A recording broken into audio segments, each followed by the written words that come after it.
Welcome to my YouTube channel. मैं गजेंद्र कुमार त्रिपाठी आप सभी का एक बार फिर से तहे दिल से स्वागत करता हूं। आज मैं भारत का संवैधानिक विकास भाग 2 लेकर आया हूं। इससे पहले भाग 1 में हम 1773 तक की बात कर चुके हैं, उसको देख लीजिए, नोट कर लीजिए। आज भाग 2 में हम पिट्स इंडिया एक्ट से आगे की बात करेंगे। पिट्स इंडिया एक्ट भी रहेगा उसमें और उससे आगे की चर्चा करेंगे। ठीक है, चलिए वीडियो को आगे बढ़ाते हैं। पिट्स इंडिया एक्ट 1784 की क्या क्या विशेषताएं थी, उसके अंदर कौन कौन सी बातें कही गई थी, ये देखना है। सबसे पहली बात, 1773 ईस्वी के रेगुलेटिंग एक्ट में व्याप्त कमियों को दूर करने के लिए 1781 में एक एक्ट पारित किया गया, जिसे एक्ट ऑफ सेटलमेंट कहते हैं। एक्ट ऑफ सेटलमेंट कब पारित किया गया? 1781 में। तो दूसरा पॉइंट है, 1781 के बाद 1784 ईस्वी में ब्रिटिश पार्लियामेंट ने कंपनी के ऊपर अपने प्रभाव को मजबूत करने के लिए पिट्स इंडिया एक्ट को पास किया। ध्यान रखिएगा, पिट्स इंडिया एक्ट क्यों पास किया गया? अपने प्रभाव को और मजबूत करने के लिए, ब्रिटिश संसद का प्रभाव कंपनी पर और मजबूत हो जाए, इसलिए 1784 पिट्स इंडिया एक्ट लाया गया। इस एक्ट में पहली बार भारत में कंपनी के अधीन क्षेत्र को ब्रिटिश आधिपत्य क्षेत्र कहा गया। कहने का मतलब, अब जो जिस जमीन पर, जिस क्षेत्र पर कंपनी ने अपना अधिकार दिखाया था, उसे अब कंपनी का न कह के ब्रिटिश आधिपत्य, मतलब ब्रिटिशों का अधिकार है यहाँ पे, ऐसी बात पहली बार 1784 में कही गई। इस एक्ट ने कंपनी के व्यापारिक व वाणिज्यिक कार्यों को एक दूसरे से अलग कर दिया गया। मतलब व्यापारिक कार्य अलग हो गए, वाणिज्यिक कार्य अलग हो गए। कंपनी के व्यापारिक मामलों को छोड़कर सभी मामले, जैसे सैनिक, असैनिक, राजस्व संबंधी मामलों को एक 6 सदस्य वाली नियंत्रण बोर्ड, जिसे बोर्ड ऑफ कंट्रोल कहते हैं, के अधीन कर दिया गया। ठीक है, कहने का मतलब हमारे ये है कि अब कंपनी केवल व्यापारिक मामलों तक ही सीमित हो गई, बाकी सब मामलों को बोर्ड ऑफ कंट्रोल देखने लगा। इस नेक्स्ट पॉइंट, इस नियंत्रण बोर्ड में ब्रिटेन का वित्त मंत्री अर्थात चांसलर ऑफ एक्सचेकर तथा राज्य सचिव और सम्राट द्वारा नियुक्त 4 प्रिवी काउंसिल के सदस्य थे। ध्यान रखिएगा, 6 लोग हो गए, एक वित्त मंत्री, एक राज्य सचिव और 4 सम्राट द्वारा नियुक्त प्रिवी काउंसिल के सदस्य। आगे बढ़ते हैं। इस अधिनियम के द्वारा द्वैध शासन की शुरुआत हुई। कैसे द्वैध शासन? एक तो कंपनी का व्यापारिक फील्ड में और दूसरा बोर्ड ऑफ कंट्रोल का अन्य क्षेत्रों में। यह द्वैध शासन की व्यवस्था भारत में 1858 तक विद्यमान रही। हर पॉइंट को नोट करते चलिएगा, बिल्कुल आप निश्चिंत रहिए। सारे महत्वपूर्ण बिंदुओं को, पीसीएस लेवल तक के चीज़ों को हम आपके सामने प्रस्तुत करेंगे। ठीक है, हमने अपने इंट्रोडक्शन क्लास में ही सब कुछ आपसे बता दिया है। पिट्स इंडिया एक्ट 1784 का नामकरण उस समय के ब्रिटेन के तत्कालीन प्रधानमंत्री विलियम पिट के नाम पर रखा गया। इम्पोर्टेंट पॉइंट है, भारत के गवर्नर जनरल के परिषद में 4 सदस्य होते थे, किंतु इस एक्ट के द्वारा भारत के गवर्नर जनरल की परिषद की संख्या घटाकर 3 कर दी गई।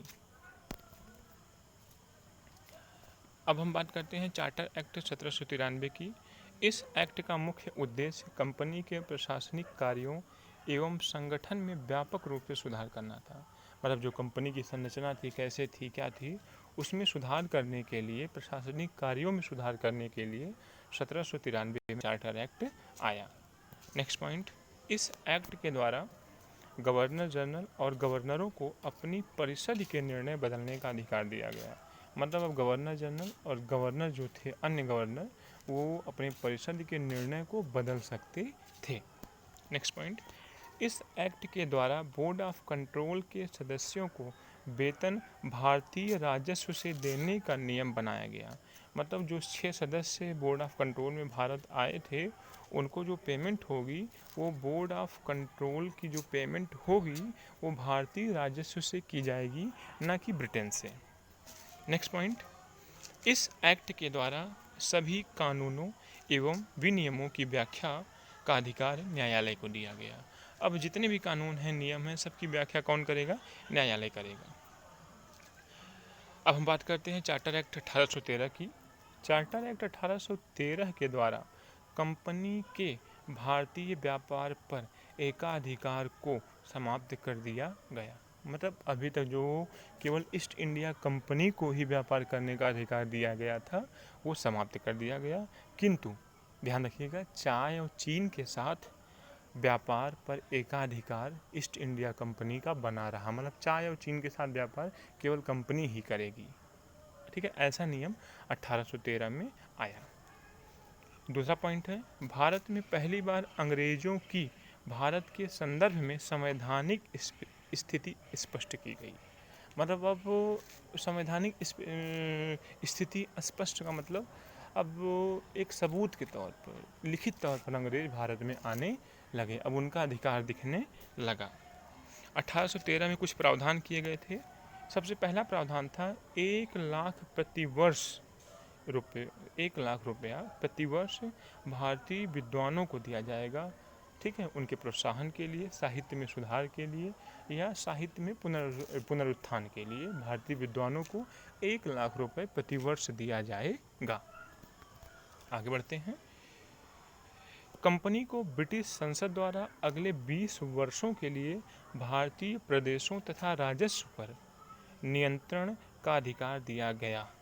ऐसा नहीं है कि कंपनी को ब्रिटेन की पार्लियामेंट ने एकाएक ख़त्म कर दिया, नहीं, धीरे धीरे एंड किया उसका, और 20 साल की छूट और उसको दी गई कि आप भारतीय राजस्व में हमारा सहयोग करिए, उसको देखिए। किंतु ध्यान रखिएगा इस बात को, किंतु यह भी स्पष्ट किया गया कि कंपनी पर सम्राट का प्रभुत्व बना रहेगा।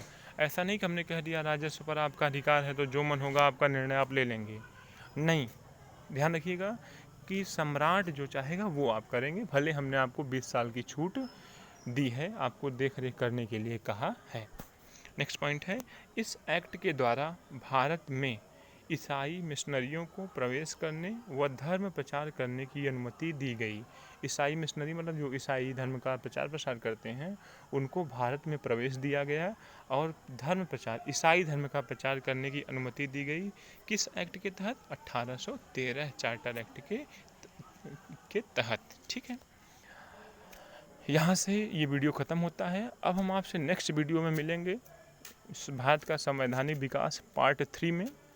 तब तक के लिए आप सभी को बहुत बहुत धन्यवाद। मैं गजेंद्र कुमार त्रिपाठी आप सभी को बहुत बहुत धन्यवाद देता हूँ। आप मेरे चैनल को सब्सक्राइब कर लीजिए, शेयर कर लीजिए और लाइक कर दीजिए। बहुत बहुत धन्यवाद वीडियो को देखने के लिए।